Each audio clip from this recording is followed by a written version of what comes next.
할렐루야. 예, 반갑습니다. 오늘도 증거되는 말씀을 통해서 하나님께서 시온과 예루살렘과 유다에게 약속하신 축복의 섭리를 온전히 깨닫는 복된 자들 되시길 원합니다.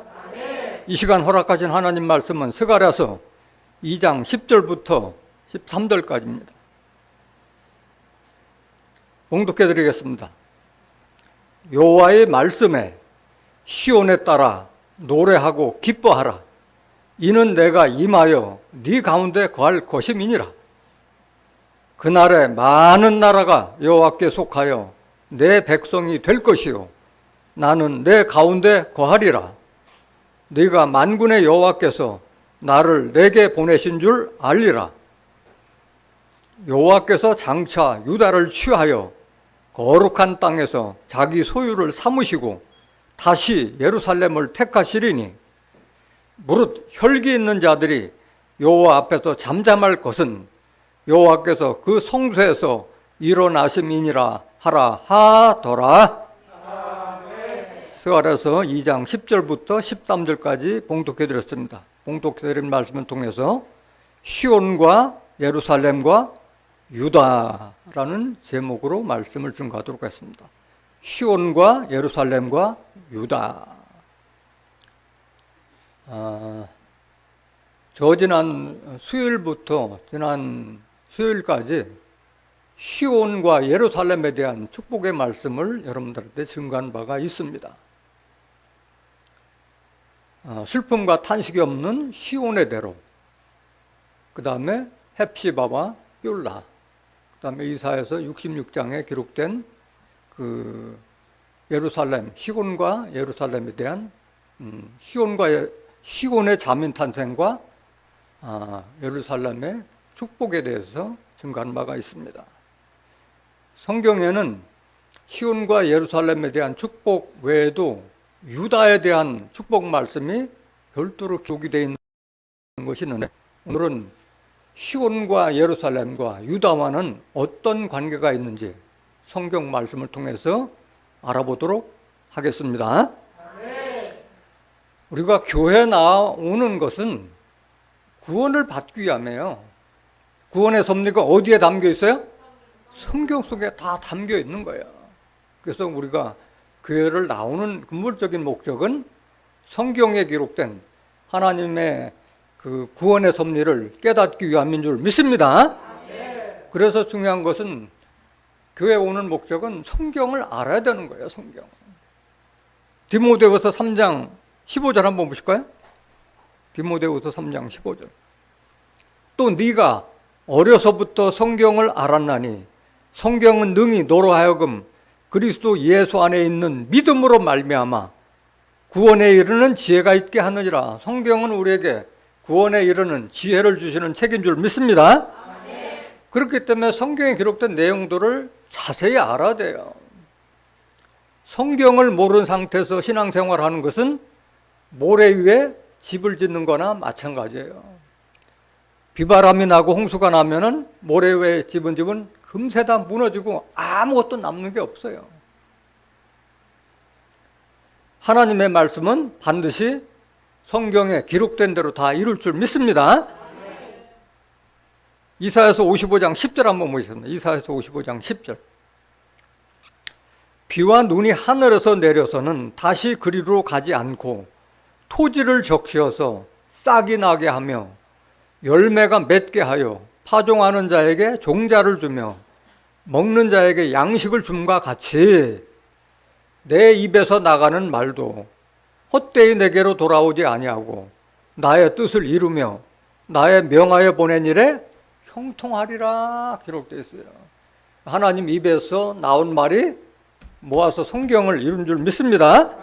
그래서 반드시 심판도 구원도 성경대로 이루어진 줄 믿습니다. 근데 성경을 부분적으로 알아서는 안 돼요. 입체적으로 다 완전히 전체를 알아야지 부분적으로 알게 되면은 부분적인 부분밖에 모르게 돼 있어요. 그래서 온전한 것이 올 때는 부분적으로 하던 것이 다 폐해지고 온전한 것을 깨달으라고 한 줄로 믿습니다.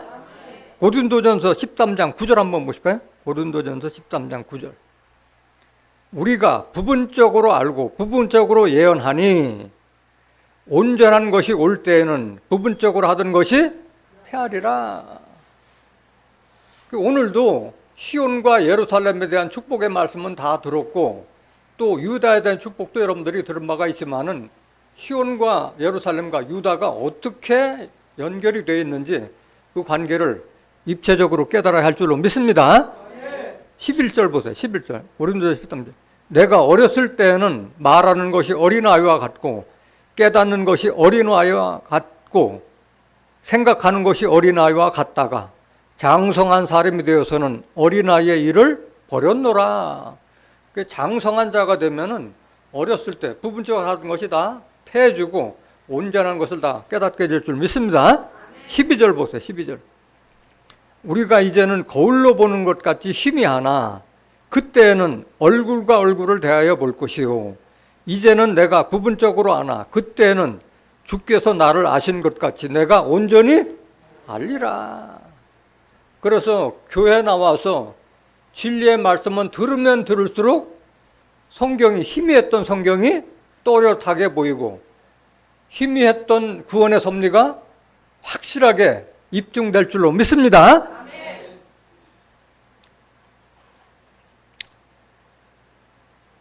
그 기독교인들이 서로 모르는 기독교인들이 처음 만나면은 반갑고 기뻐요. 그런데 대화를 나누다 보면은 금방 어색해지고 대면해요. 왜 이런 현상이 벌어지느냐? 기독교인이라도 만나서 인사하면 제일 먼저 묻는 질문이 뭐예요? 어느 교단이냐? 그거 물어요. 어느 교단이냐? 그 다음에 무슨 파냐 물어요. 응?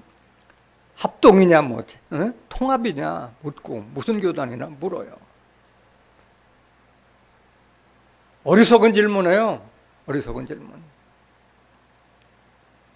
그러니까 뭐는 난 장로교다, 뭐 감리교다, 뭐 성결교다, 뭐 순복음이다.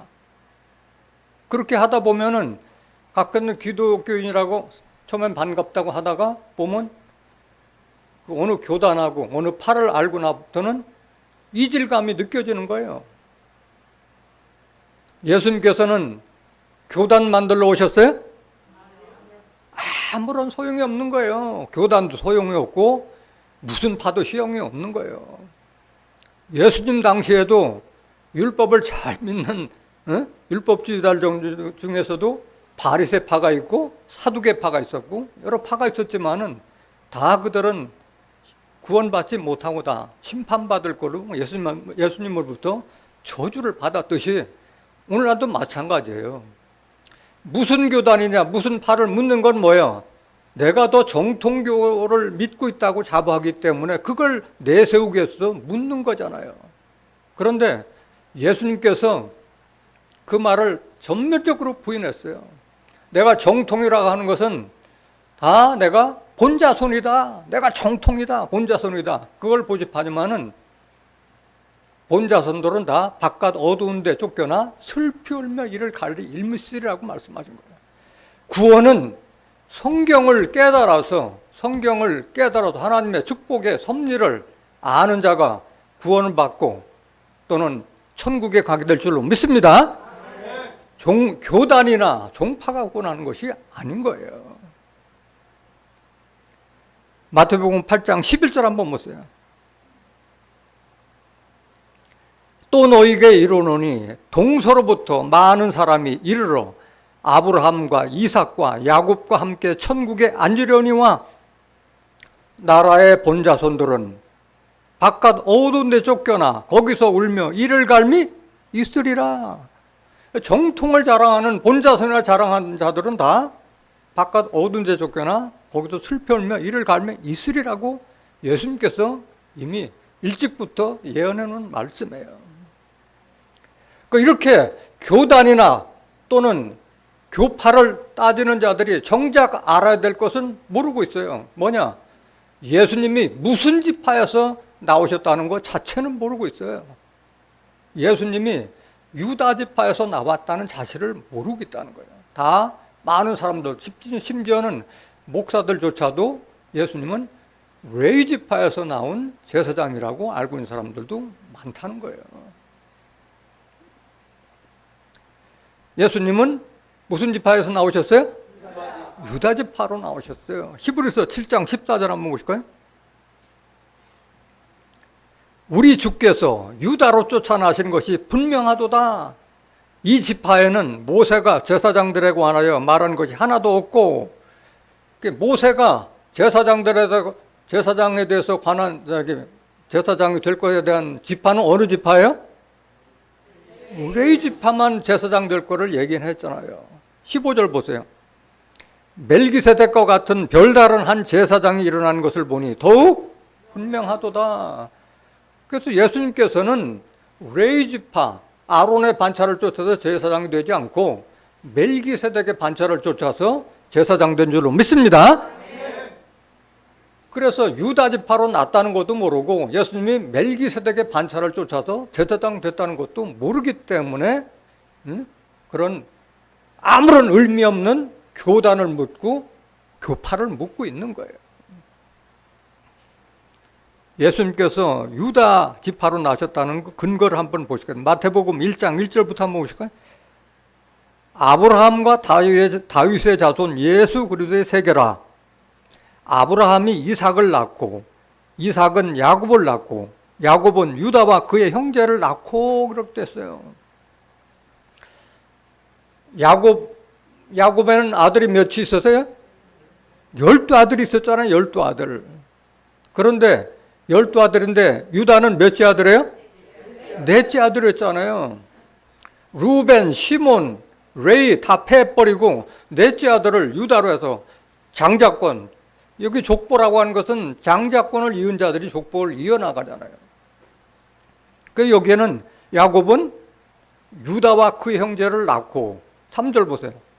유다는 다말에게서 베레스와 세레를 낳고 베레스는 헤스론을 낳고 헤스론은 람을 낳고 이렇게 쭉 이어나가다가 16절 보세요. 마태복음 1장 16절. 야곱은 마리아의 남편 요셉을 낳았으니 마리아에게서 그리스도라 칭하는 예수가 나시니라. 그래서 예수님은 야곱의 12아들 중에서 유다 지파에 속한 자라는 것을 깨닫길 원합니다. 그래서 야곱은 자기가 죽기 전에 야곱의 12아들을 불러놓고 후일에 이루어질 일에 대해서 예언을 하고 나서 죽었어요. 그때 유다에게 무슨 축복을 줬는지 그 말씀 한번 보시겠습니다. 창세기 49장 1절 한번 보실까요? 야곱이 그 아들들을 불러 이르되 너희는 모이라. 너희의 후일에 당할 일을, 언제 당할 일? 후일에 당할 일을 내가 너희에게 이르리라. 이사야서 46장 10절에 보면은 처음부터 종말을 구하였다고 말씀하셨어요. 이미 창세기 때부터 계시록에 이루어질 섭리를 미리부터 이렇게 예언해 놓은 거예요. 8절 보세요. 창세기 49장 8절. 유다야, 너는 내 형제의 찬송이 될지라. 네 손이 내 원수의 목을 잡을 것이요 내 아비의 아들들이 내 앞에 절하리로다. 이렇게 말을 꼬아놨어요. 너는 내 형제의 찬송이 될지라. 그러니까 형제들 중에서도 가장 찬송을 받을 족속이 무슨 지파? 유다 지파라는 거예요. 내 아비의 아들들이라는 건 뭐예요? 형제들이잖아요. 아비의 아들들. 내 앞에 절하리로다. 또 네 손이 내 원수의 목을 잡을 것이요. 유다가 원수의 목을 잡을 것. 하나님을 대적하는 자들을 심판하는 그 축복을 유다에게 주신 거예요. 유다에게. 이것을 야곱이 처음부터 이렇게 자기 자식들에게 예언하는 것인데 이것이 성경대로 이루어질 줄 믿습니다. 9절 보세요. 9절. 유다는 사자 새끼로다. 내 아들아, 너는 움킨 것을 찢고 올라갔도다. 그의 엎드리고 웅크림이 숫사자 같고 암사자 같더니 누가 그를 범할 수 있으랴. 유다를 뭘로 비유했어요? 사자 새끼로 비유했어요. 사자 새끼. 사자 새끼가 크면 뭐가 돼요? 사자가 되잖아요.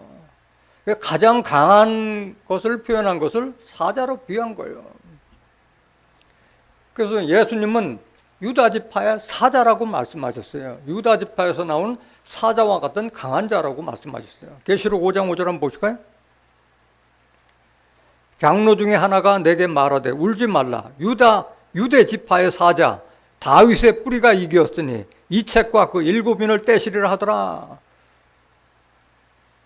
그래서 계시록에 감추어진 이 책 계시록의 그 섭리를 깨닫는 것은 7인을 유대 지파의 사자 다윗의 뿌리가 이기었으니 이 책과 그 7인을 떼시리라고 말씀하신 거예요. 유대 지파의 사자 다윗의 뿌리가 누구냐? 계시록 22장 16절에 보면 나 예수는 다윗의 뿌리요 자손이니 광명한 새벽별이라고 말씀하셨어요. 계시록의 섭리를 펴는 것도 다 예수님께서 피는 줄 믿습니다. 예수님을 가리켜 유대 지파의 사자라고 했듯이 유다 족속들이 사자와 같이 대적들을 심판하는 강한 자로 나타날 줄로 믿습니다. 유다의 축복에 대해서 몇 구절 더 보시겠습니다. 신명기 33장 7절 한번 보실까요?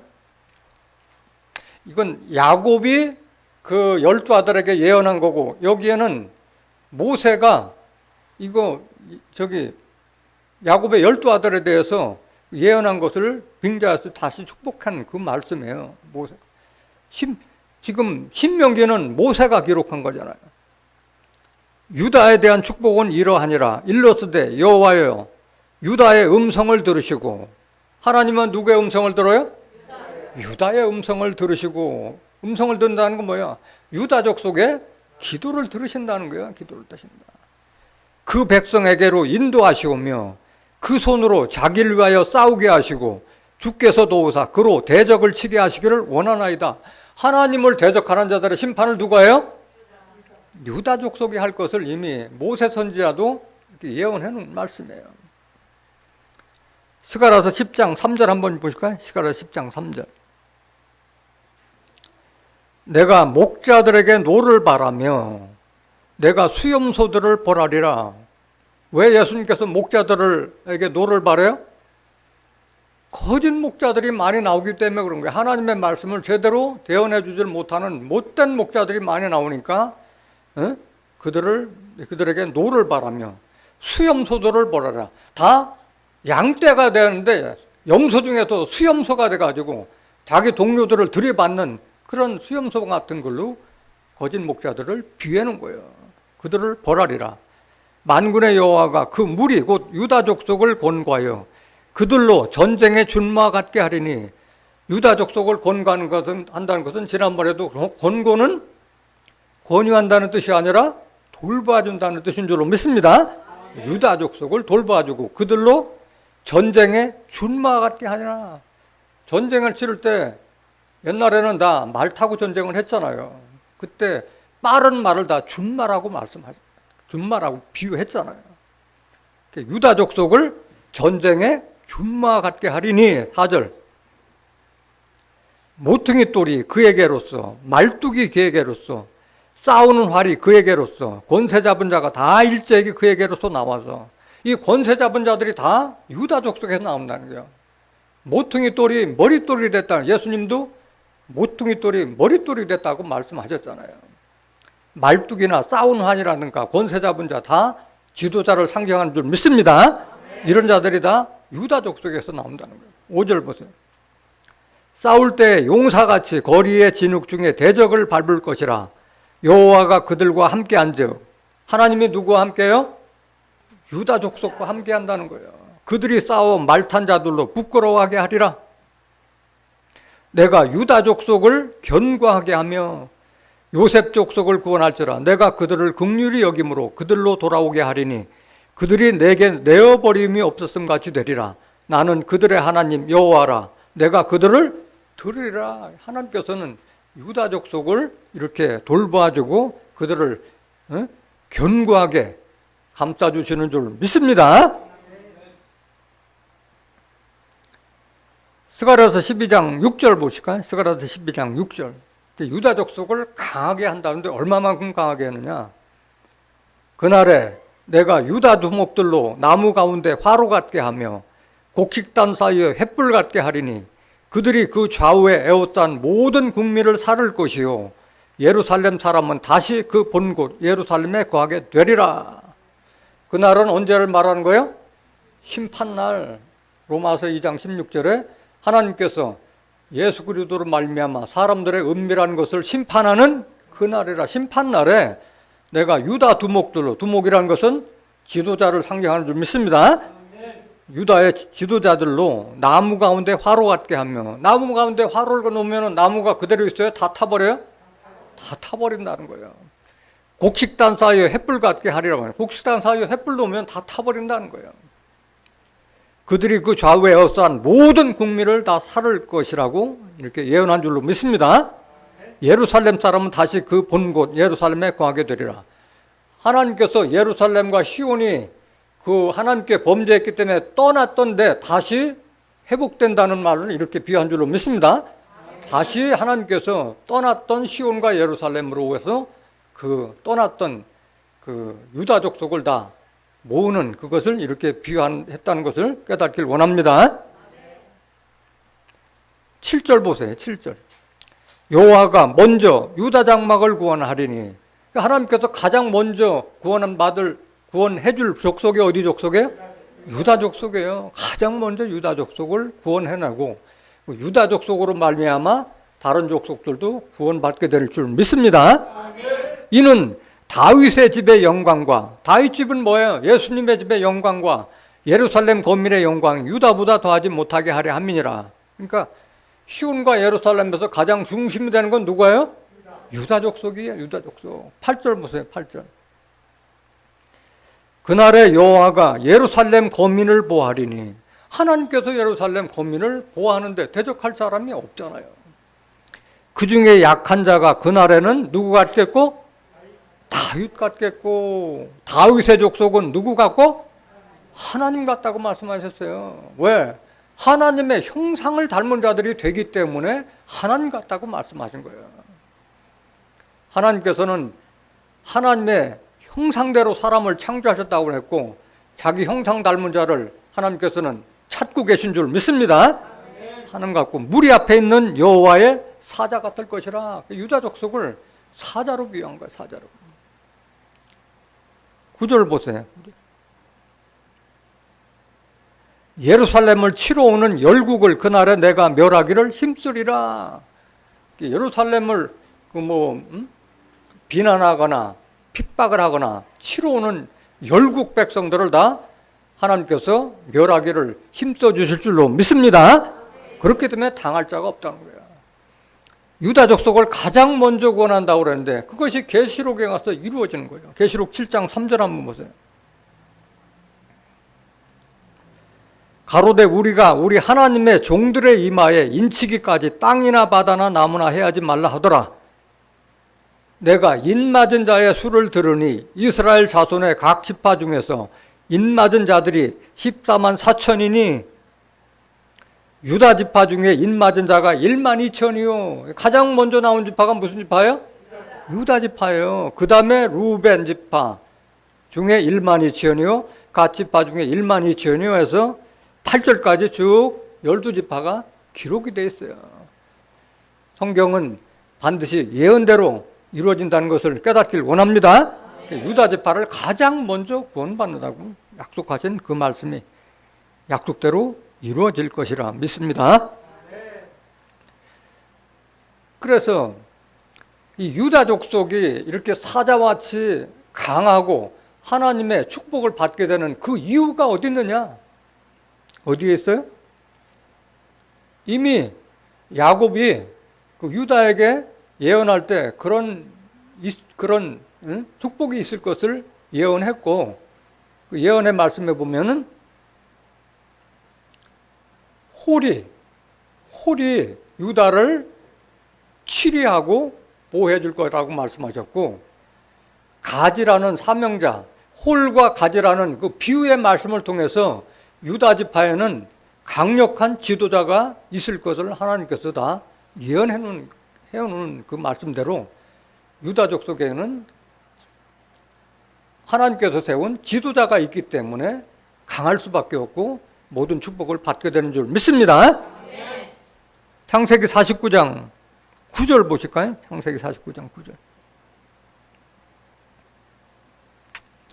유다는 사자 새끼로다. 내 아들아 너는 움킨 것을 찢고 올라갔도다. 그의 엎드리고 웅크림이 숫자자 같고 암사자 같으니 누가 그를 범할 수 있으리야. 10절 보세요. 10절. 홀이 유다를 떠나지 아니하며 치리자의 지팡이가 그 발 사이에서 떠나지 아니하시기를 실로가 오시기까지 미치리니 그에게 모든 백성이 복종하리로다. 홀이 유다를 떠나지 아니하고 치리자를 홀로 비유한 거예요. 치리자 홀이. 홀이라고 하는 것은 권세자를 비유한 거예요. 권세자. 홀은 원래 옛날에 중국에서 보면, 중국에서 옛적에 보면은 다 천자가 있고 천자 밑에 왕들이 있는데 그 중간 역할을 하는 것이 바로 홀이에요. 홀. 그래서 우리나라로 말하면은 대통령과 장관, 국회의원들을 연결해주는 그런 연결고리를 맡은 사람이 바로 홀과 같은 사명자를 말하는 거예요. 홀은 권세자, 능력자를 상징하는 줄 믿습니다.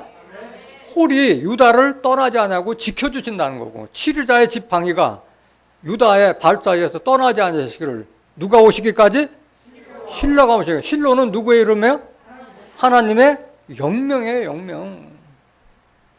에레미야 7장 12절에 보면은 하나님의 처음 이름 두는 곳이 실로라고 말씀하죠. 하나님이 처음 이름 두는 문패다라는 곳이 실로면은 누가 사는 거예요? 실로가 사는 거예요. 실로를 하나님의 영명인 줄 믿습니다. 하나님이 오실 때까지 그는 누굴 말하는 거예요? 홀, 유다를 지배하는 치리자, 그에게 모든 백성이 복종하실 것을 이미 창세 때부터 예언된 줄로 믿습니다. 민수기 24장 15절 한번 보실까요? 이것을 발람 선지자가 다시 예언한 것이 있어요. 민수기 24장 15절.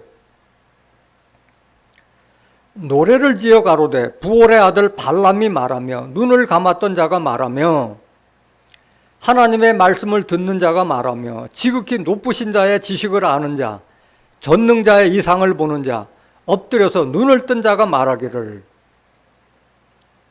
내가 그를 보아도 이때의 일이 아니며 내가 그를 바라보도 가까운 일이 아니로다. 이때의 일이 아니고 또 가까운 일이 아니면 언제 일어날 일이에요? 먼 훗날에 일어날 것을 발람 선지자가 이렇게 예언한 거예요. 한 별이 야곱에게서 나오며 한 홀이 이스라엘에게서 일어나서 모압을 이편에서 저편까지 파하고 또 소동하는 자식들을 다 멸하리로다. 이렇게 예언해놨어요. 한 별이 야곱에서 나온다는 것, 한 별은 누굴 상징하고 있나요? 예수님을 상징했잖아요. 계시록 22장 16절에 예수는 다윗의 뿌리요 자손이니 광명한 새벽별로 비유했잖아요. 한 별이 야곱에게서 나오며 한 홀이 이스라엘에게서 일어나서, 홀은 이스라엘은 안 되는, 이스라엘은 호세아서 10장 1절에 보면 열매 맺는 무성한 포도나무라고 했고, 포도나무는 요한복음 15장 1절에 나 예수는 포도나무요 내 아버지는 포도원의 농부라고 말씀하셨잖아요. 이스라엘은 예수 믿는 자들을 이스라엘로 비유한 거예요. 예수 믿는 족속에서 한 홀이 출현해서 모압을 이편해서 저편까지 파하고 또 소동하는 자들을 다 멸하리라는 것은 그 당시에 구약시대 이스라엘을 핍박했던 그 모압 족속을 심판했듯이 종말에도 한 홀의 사명자가 하나님을 대적하는 자들을 다 심판하게 될 줄로 믿습니다. 그것을 지금 예언을 해놓은 거예요. 발람 선지자가. 에레미야 23장 5절 한번 보세요. 에레미야 23장 5절. 그래서 유다 족속에게는 홀과 같은 치리자가 있을 것을 이미 예언해놨고, 여기 에레미야 선지자는 그 사람을 가지로 비유했어요. 가지로. 나 여호와가 말하노라. 보라, 때가 이르리니 내가 다윗에게 한 의로운 가지를 일으킬 것이라. 그가 왕이 되어 지혜롭게 행사하며 세상에서 공평과 정의를 행할 것이며. 때가 이르리니 내가 다윗에게서 한 의로운 가지를 익힐 것이라. 이것도 다 비유의 말씀을 상징한 것이에요. 다윗에게 한 의로운 가지를 익힐 것인데, 가지도 무슨 가지인지 모르잖아요. 여기 말씀. 이것도 비유를 말한 거예요. 가지가 뭐가 된다고요?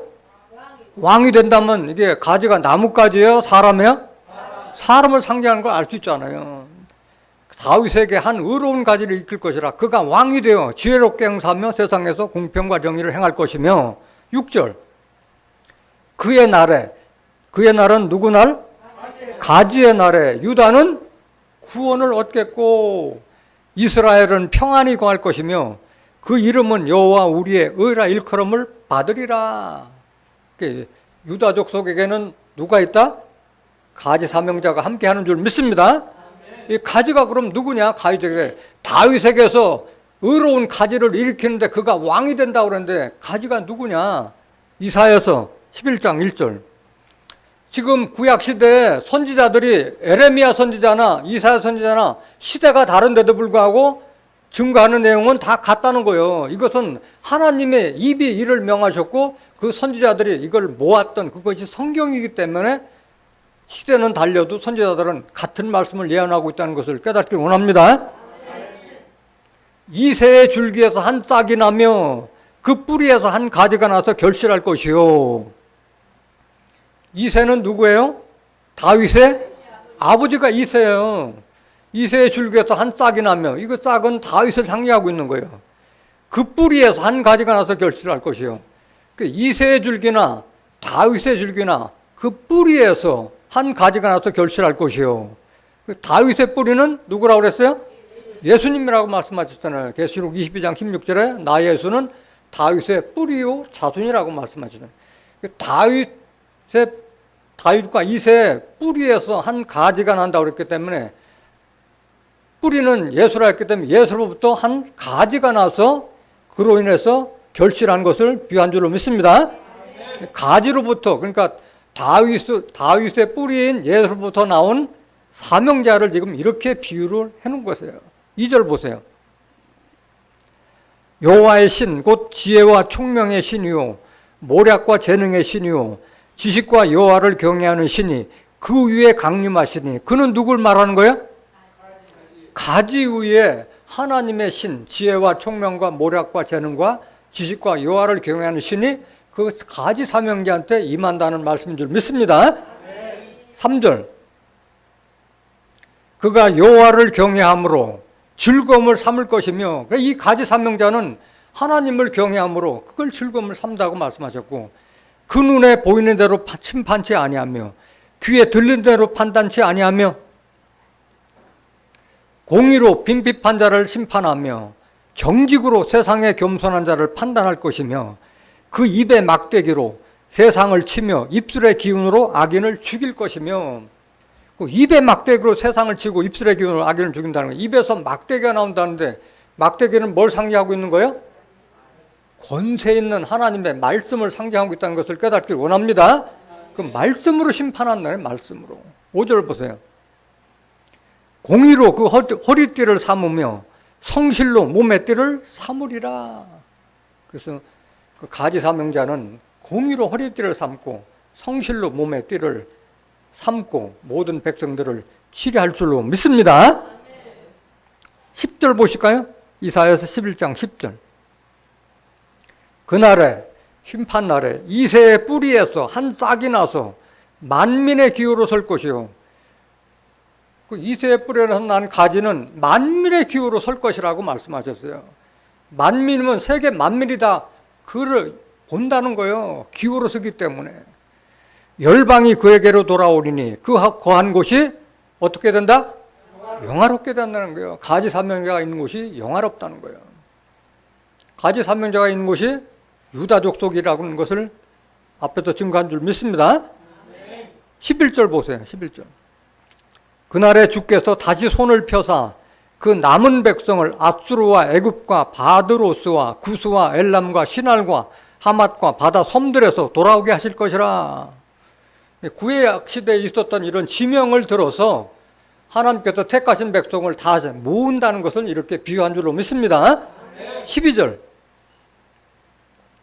여호와께서 열방을 향하여 기후를 세우시고 이스라엘의 쫓긴 자를 모으시며 땅 사방에서 유다의 이산한 자를 모으시리니, 하나님의 백성들이 흩어졌던 유다 족속을 다 모으는 것을 가지사명자를 통해서 모으는 줄 믿습니다.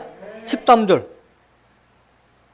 에브라임의 투기는 없어지고 유다를 괴롭게 하던 자는 끊어지며 에브라임은 유다를 투기하지 아니하며 유다는 에브라임을 괴롭게 하지 아니할 것이요. 여기 보면은 이스라엘이 그 솔로몬 이후에 나라가 두 동강이 돼서 그 남이스라엘은 유다국이라서 그 유대 지파와 베냐민 지파가 일부 있었고, 나머지 북이스라엘은 나머지 10지파가 함께 있었고, 거기를 대표하는 족속이 에브라임 지파로 명칭했던 거예요.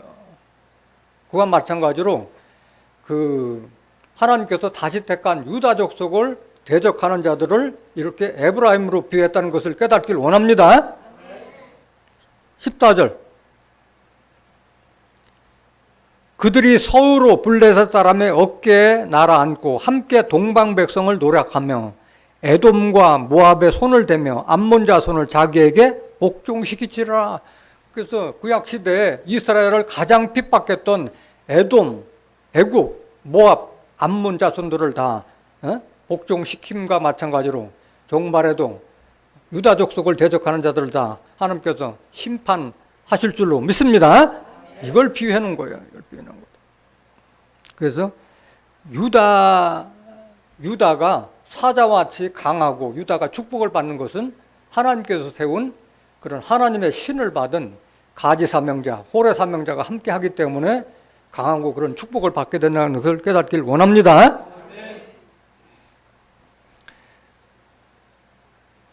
그래서 이 시온과 예루살렘에 대한 축복도 다 기록됐지만은 시온과 예루살렘과 유다는 어떤 관계가 있느냐, 그걸 성경적으로 좀 알아보자는 거예요. 시편 76장 1절 한번 보실까요? 시편 76장 1절.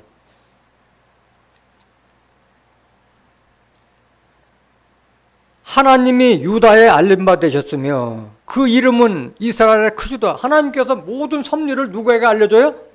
유다에게 알려주신다는 게 유다에게. 2절 보세요. 2절. 그 장막이, 하나님의 장막이 또한 살렘에 있으며 그 초소는 어디에 또다? 시온에 또다. 살렘이라는 게 예루살렘의 옛 이름이 살렘이에요. 그래서 유다 족속이 있는 곳이 예루살렘이고 시온이라는 것을 깨닫기 원합니다. 이건 뭘 말하냐면은 시온과 예루살렘은 하나님께서 임재하신 장소적인 것을 비유했다면은 유다는 하나님께서 임하시는 사람을 비유했다는 것을 깨닫기를 원합니다. 그래서 다 하나라는 거예요. 시온과 예루살렘에 있는 자민들, 하나님께서 하나님의 말씀으로 나왔던 그 자민이 거하는 그 자들을 가르쳐 무슨 족속? 유다 족속이라고 한 줄로 믿습니다. 그 말인 거예요. 결국 따져보면은. 이사야서 37장 31절. 이사야서 31장 31절. 유다 족속 중에 피하여 남는 자는 다시 아래로 뿌리를 받고 위로 열매를 맺히리니 이는 남는 자가 예루살렘에서 나오며 피하는 자가 시온에서 나올 것임이라. 만군의 여호와 열심히 이를 이루시리라. 남는 자는 다시 아래로 뿌리를 받고 위로 열매를 맺는다는데 그 남는 자가 어디에서 나온다? 예루살렘에서 나오고 시온에서 나오기 때문에 그 사람인 줄 믿습니다. 시온과 예루살렘에 거하는 하나님의 자민이 결국 유다 족속이라는 거예요. 유다 족속. 요엘서 3장 16절. 요엘서 3장 16절. 나 여호와가 시온에서 부르짖고 예루살렘에서 목소리를 바라니 하늘과 땅이 진동되리로다. 그러나 나는 내 백성의 피난처 이스라엘 자손의 산성이 되리로다. 하나님께서 시온에서 부르짖고 예루살렘에서 목소리를 바라니 하늘과 땅이 진동되리로다. 뭘 상징하고 있는 거예요? 심판을 상징하고 있는 거잖아요. 심판. 요엘서 2장 1절에 보면은 시온에서 나팔을 불구며 호각을 분다고 말씀하셨잖아요. 그때 시온과 예루살렘이 이스라엘 자손의 피난처, 산성이 될 줄로 믿습니다. 17절. 그런즉 너희가 나는 내 성산 시온에 거하는 너희 하나님 여호와인 줄 알 것이라. 예루살렘이 거룩하리니. 예루살렘이 어떻게 된다고요?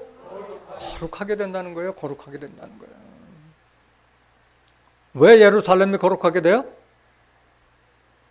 예루살렘은 진리의 성물이라고 했잖아요. 스가랴서 8장 3절에 예루살렘은 진리의 성물이라고 했기 때문에 진리의 말씀으로 거룩하게 됐기 때문에 예루살렘을 거룩하게 됐다고 합니다. 다시는 이방 사람이 그 가운데로 통행하지 못하리로다. 그날에 산들이 단 포도주를 떨어뜨릴 것이며 작은 산들이 젖을 흘릴 것이며 유다 모든 시내가 물을 흘릴 것이며 여호와의 전에서 샘이 흘러나와서 씨뜀 골짜기에 되리라. 산들이 단 포도주와 젖을 흘린다는 것은 뭘 비유한 거예요? 단 포도주는 뭘 비유했어요? 하나님의 말씀을 비유한 거고, 젖도 마찬가지. 베드로전서 2장 1절에서 3절에 기록된 말씀에 보면은 말씀을 지금 저주로 비유했잖아요. 산은 우리가 눈으로 보는 그 바위나 나무나 이런 것이 있는 그런 산이 아니라 에스겔서 6장 3절에 산들아 여호와의 말씀을 들을지어다. 교회나 종교단체를 산이라고 한 줄로 믿습니다. 그 산들이 포도주와 저주를 흘린다는 것은 그 하나님께서 임하신 시온과 예루살렘에서 거한 그 교회, 그 교단 자체에서 풍부한 말씀이 나온다는 것을 이렇게 비유했다는 것을 깨닫기를 원합니다. 그럼 산만 이렇게 물을 흘리느냐? 산들이 단 포도를 떨을 때 여러분 입에서도 이런 말씀이 쏟아져야 된다는 거예요. 여러분들도 마찬가지. 동산의 샘이요, 생수의 우물이요, 레바논에서 흐르는 시내와 같이 여러분들 입에서 예수님과 같이 생명의 말씀을 줄 수 있는 여러분들의 구원의 샘물이 되어야 할 줄로 믿습니다. 아가서 4장 15절 보세요. 너는 동산의 샘이요 생수의 우물이요 레바논에서부터 흐르는 시내로구나. 여러분들이 바로 구원의 우물이 되고 구원의 초소가 되어야 할 줄로 믿습니다. 이사야서 12장 3절 보세요. 이사야 12장 3절. 그러므로 너희가 기쁨으로 구원의 우물들에서 물을 기르로다. 여러분들이 다 구원의 우물들이 되어야 할 줄로 믿습니다.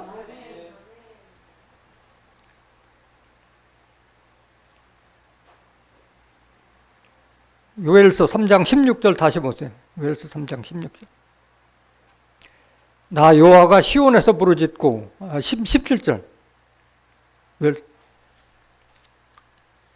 18절.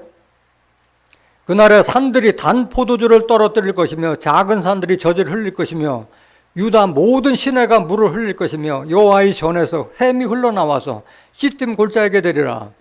우리가 지금 이제 말씀을 이렇게 증거할 수 있는 것은 어디에서 나오는 거예요? 이 말씀이 하나님의 전에서 흘러나오는 물이라는 것을 깨닫길 원합니다. 19절.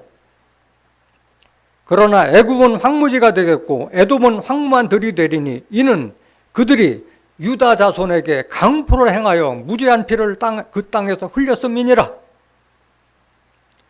유다는 영원히 있겠고 예루살렘은 되도록 있으리라. 하나님께서 세우신 그런 가지와 같은 사명자가 함께 하기 때문에 유다는 영원히 있고 예루살렘은 대대로 존재하게 될 줄로 믿습니다.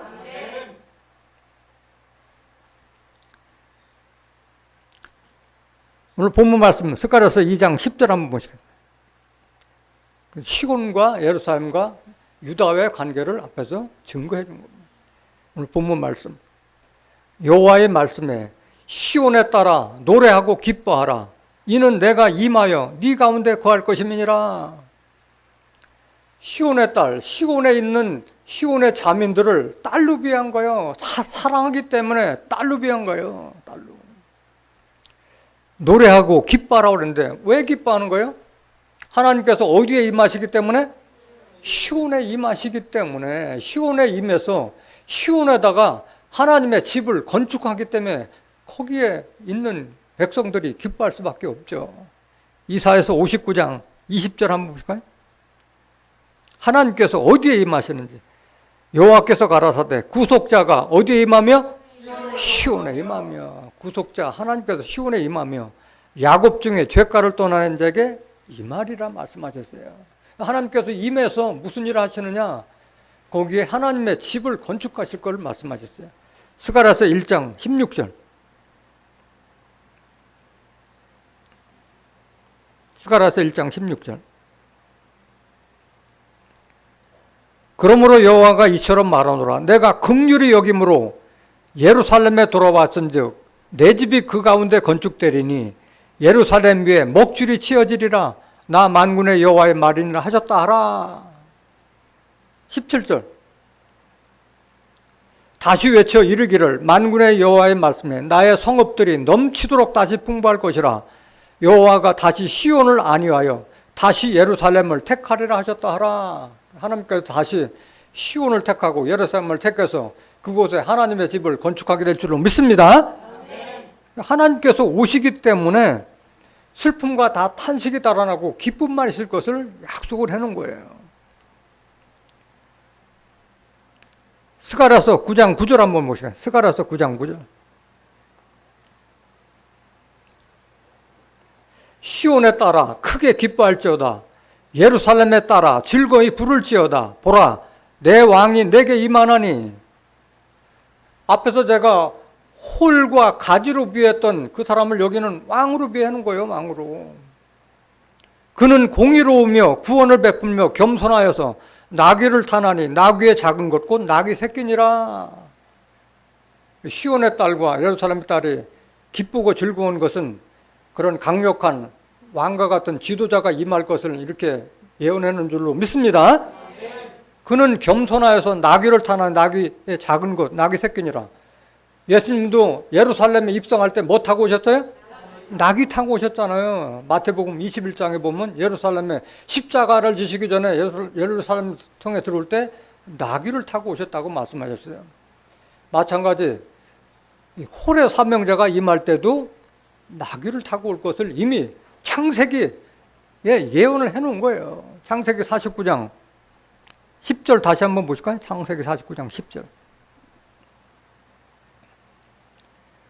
홀이 유다를 떠나지 아니하며 치리자의 지팡이가 그 발 사이에서 떠나지 아니하시기를 실로가 오시기까지 미치리니 그에게 모든 백성이 복종하리로다. 11절. 그의 나귀를 포도나무에 매며 그 암나귀 새끼를 아름다운 포도나무에 맬 것이며 또 그 옷을 포도주에 빨며 그 복장을 포도주에 빨리로다. 이렇게 기록되어 있어요. 포도나무를 누구 상징한 거예요? 예수님 상징했잖아요. 예수님. 그 암나귀 새끼를 포도나무에 메고 그 옷을 포도주에 빨며 그 복장을 포도주에 빨리로다. 하나님의 말씀은 예수님의 말씀으로 전신갑주했다는 것을 지금 비유해 놓은 거예요. 깨닫기 원합니다. 12절 보세요. 12절. 그 눈은 포도주로 인하여 붉겠고 이는 우유로 인하여 희리로다. 우유 젖을 상징한 거잖아요. 말씀으로 인해서 그 눈은 포도주와 같이 붉겠고 이는 우유로 인하여 희리로다. 이걸 다 비유로 비유한 거잖아요. 하나님의 말씀으로 전신갑주할 것을 이렇게 이미 야곱 선지자가 예언했다는 것을 깨닫길 원합니다. 그래서 홀의 사명자, 치리자 또는 가지 사명자가 올 때도 나귀 새끼를 타고 겸손한 모습으로 온다고 예언했다는 것을 깨닫길 원합니다. 이사야서 51장 3절. 왜 시온에 따라 기뻐하라고 했는가? 이사야서 51장 3절. 대저나 여호와가 시온을 위로하되, 하나님께서 시온을 축복하고 시온을 위로하기 때문에 기뻐할 수밖에 없는 거예요. 그 모든 황폐한 곳을 위로하여 그 광야로 에덴 같고 그 사막으로 여호와의 동산 같게 하였나니 그 가운데 기뻐함과 즐거움과 감사함과 청하는 소리가 있으리라. 우리가 그 마치 사막과 같고 광야와 같이 황폐했던 우리의 심령이 하나님의 말씀을 들음으로 인해서 하나님께서 말일에 예언된 축복의 말씀을 우리가 깨달음으로써 우리와 사막과 같은 광야와 같은 그런 메마른 땅이 비옥한 땅으로 바뀌어지기 때문에 기뻐하는 줄로 믿습니다. 11절 보세요. 이사야서 51장 11절. 여호와께 구속된 자들이 돌아와서 노래하며 시온으로 들어와서 그 머리 위에 영영한 기쁨을 쓰고 즐거움과 기쁨을 얻으리니 슬픔과 단식이 달아나리이다. 여러분들이 늘 마음에 기쁨과 소망이 넘치는 것은 축복된 예언의 말씀을 깨닫기 때문인 줄로 믿습니다. 본문 말씀 스가랴서 2장 11절. 그날에 많은 나라가 여호와께 속하여 내 백성이 될 것이요. 많은 나라에 있는 이산한 유다 족속들이 다 하나님 백성이 되기 위해서 예루살렘에 올 것을 지금 예언하는 거예요. 나는 네 가운데 거하리라. 네가 만군의 여호와께서 나를 내게 보내신 줄 알리라. 그때 대해서 그때야 하나님께서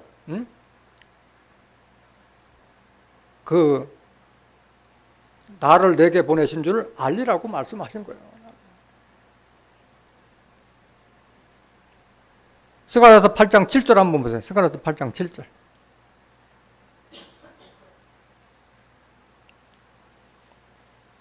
만군의 여호와가 말하노라. 내가 내 백성을 동방에서부터 서방에서부터 구원하여 내고 인도하여다가 예루살렘 가운데 거하게 하리니. 동방 서방에서 다 모아서 어디로 모아요? 예루살렘으로 모으잖아요. 그들은 내 백성이 되고 나는 성실과 정의로 그들의 하나님이 되리라. 15절 스가랴서 8장 15절. 이제 내가 예루살렘과 유다 족속에게 은혜를 베풀기로 뜻하였나니 너희는 두려워 말지니라. 22절 보세요. 스가랴서 8장 22절. 많은 백성과 강대한 나라들이 예루살렘으로 와서 만군의 여호와를 찾고 여호와께 은혜를 구하리라. 만군의 여호와가 말하노라. 그날에는 방언이 다른 열국 백성 10명이 유다 사람 하나의 옷자락을 잡을 것이라. 여기 방언이 다르다는 건 뭐예요? 말씀을 다 달리 받았다는 거예요. 뭐 장로교나 뭐 성결교나 감리교나 다 증거하는 말씀이 다 다른데 방언이 다른 백성, 열국 백성 10명이 유다 사람 하나의 옷자락을 잡을 것이라고 말씀하셨어요. 곧 잡고 말하기를 하나님이 너희와 함께 하심을 들었네. 하나님이 누구와 함께요? 유다 족속과 함께 하신다. 그들도 안다는 거예요. 그때에 대해서는. 우리가 너희와 함께 가려 하노라 하리라 하시니라. 이 약속이 반드시 이루어질 줄로 믿습니다. 24.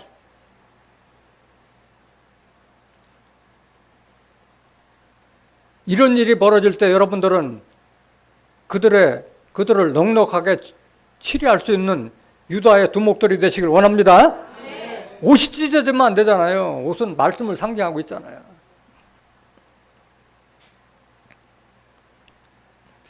한 말씀 더 보시겠습니다. 다 많은 백성들이 다 시온과 예루살렘으로 올 것을 말씀하셨다. 이사야서 18장 7절. 이사야 18장 7절. 그때 강들이 흘러나누인 나라에 장대하고 준수하며 시초부터 두려움이 되며 강성하여 대적을 밟는 백성에게서 만군의 여호와께 드릴 예물을 가지고 만군의 여호와의 이름을 두신 곳 시온산에 이르리라. 어디에 이르러요? 시온산으로 다 몰려들게 돼 있어요. 시온산으로. 이사야서 60장 2절 한번 더 보실까요? 이사야서 60장 2절 어떻게 몰려오는지.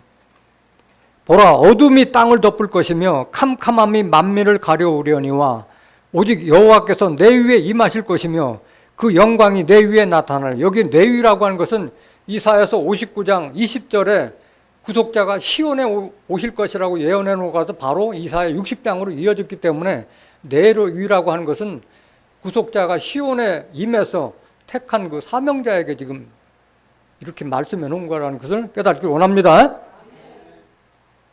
3절. 열방은 내 빛으로 열왕은 비추는 내 광명으로 나오리라. 내 눈을 들어 사면을 보라. 무리가 다 모여 내게로 오느니라. 내 아들들은 원방에서 오겠고 내 딸들은 안귀어 올 것이라. 10절, 이사야서 60장 10절. 내가 노하여 너를 쳤으나 이제는 나의 은혜로 너를 긍휼히 여겼은즉 이방인들이 내 성벽을 쌓을 것이요 그 왕들이 너를 봉사할 것이며, 이 주객이 다 전도되는 거예요. 왕들이 다 와서 유다 족속을 섬긴다고 말씀하신 거예요. 11절. 네 성문이 항상 열려 주야로 닫히지 아니하리니 이는 사람들이 내게로 열방의 재물을 가져오며 그 왕들을 포로로 이끌어오미라. 너를 섬기지 아니하는 백성과 나라는 파멸하리니 그 백성들은 반드시 진멸되리라. 왜? 하나님께서 보호하고 지켜주시기 때문에 이러한 축복이 있는 줄 믿습니다. 13절. 레바논의 영광 곧 잣나무와 소나무와 황양목이 함께 내게 이르러 내 거룩한 곳을 아름답게 할 것이며 내가 나의 발둘 곳을 영화롭게 할 것이라. 너를 괴롭게 하던 자의 자손이 몸을 굽혀 내게 나오며 너를 멸시하던 모든 자가 내 발 아래 엎드려 너를 일컬어 여호와의 성읍이라 이스라엘의 거룩한 자의 뭐다? 시온이라 하리라. 예언의 말씀이 반드시 성취될 줄로 믿습니다. 본문 말씀 스가랴서 2장 12절. 여호와께서 장차 유다를 취하여 거룩한 땅에서 자기 소유를 삼으시고 다시 예루살렘을 택하시리니, 이미 여러 번 증거한 바가 있지만은 하나님께서 다시 유다 족속을 다시 택하고 예루살렘도 다시 택하는 줄 믿습니다. 이거 다시 택한다는 것은 이미 여러분들이 다 알고 있듯이 스가랴서 8장 3절 다시 한번 보세요. 스가랴서 8장 3절.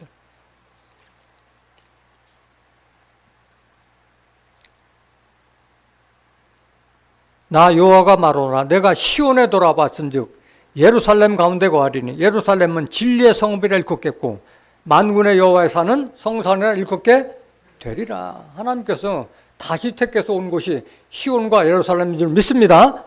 저 중동 땅에 있는 시온과 예루살렘이 아니라 저 예루살렘은 무슨 성읍이라? 진리의 성읍이라. 진리의 말씀으로 성곽과 울타리를 삼은 곳이 예루살렘이라는 것을 깨닫길 원합니다. 시편 78장 67절. 시편 78장 67절. 또 요셉의 장막을 실어버리시며 에브라임 지파를 택하지 아니하시고, 지금 이거 시편은 다윗 선지자가 예언해 놓은 말씀이에요. 다윗 선지자가. 68절.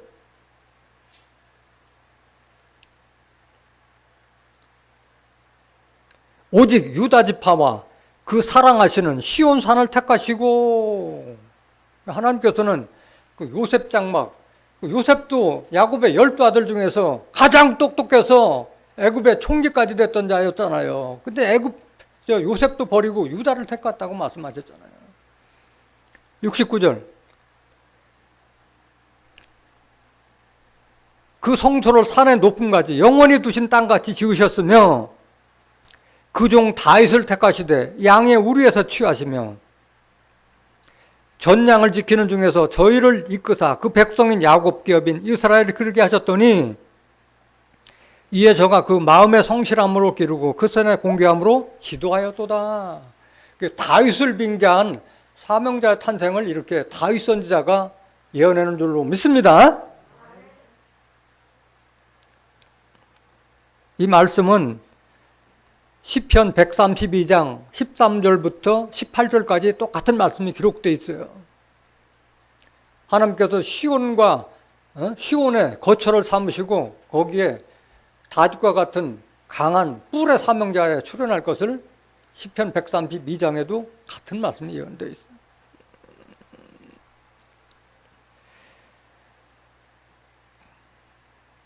이사야서 26장 1절 보세요. 이사야서 26장 1절.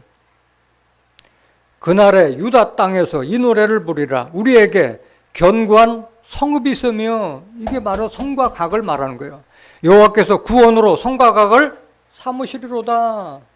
유다 땅을 하나님께서 강력하게 지어주는 성과, 구원으로 성과각을 삼으실 것을 약속해 놓은 줄로 믿습니다. 마지막 구절, 스가랴서 2장 13절 한번 보실까요? 스가랴서 2장 13절. 무릇 혈기 있는 자들이 여호와 앞에서 잠잠할 것은 여호와께서 그 성소에 일어나심이라 하라 하더라. 그래서 하나님의 그 모든 뜻과 섭리는 성경에 기록된 대로 이루어질 줄로 믿습니다. 그래서 혈기 있는 자들은 할 말이 없다는 거예요. 입이 있어도. 왜? 하나님께서 그 성소에서 성취하고 모든 뜻을 이루시기 때문에 잠잠하러 간 줄로 믿습니다. 그 성소가 어디가 되느냐? 장차 유다 백성이 있는 곳이 바로 성소가 될 것을 그 다윗 선지자가 예언을 해놨어요. 시편 114장 1절 한번 보실까요? 시편 114장 1절.